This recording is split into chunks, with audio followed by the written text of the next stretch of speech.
এলো আলো লেবাননের সবচেয়ে বড় রমজানের ফানুস নাবাতিয়েহর ঐতিহাসিক বাজারে আলো ছড়ালো। লেবাননের সবচেয়ে বড় রমজানের ফানুস শুক্রবার সন্ধ্যায় নাবাতিয়েহর ঐতিহাসিক বাজারে আলোকিত হয়, যেখানে দেশটি পবিত্র রমজান উদযাপন করছে। ফানুসের আলো দেখতে বাসিন্দারা ভিড় জমাচ্ছেন। তরুণ স্বেচ্ছাসেবকরা ঐতিহ্যবাহী রমজান কামান প্রস্তুত এবং ফায়ার করছেন যখন মাগরিবের আজান শোনা যাচ্ছে।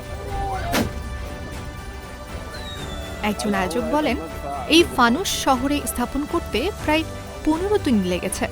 প্রায় 20 মিটার উঁচু এটি লেবাননের সবচেয়ে বড় ফানুস হিসেবে বিবেচিত।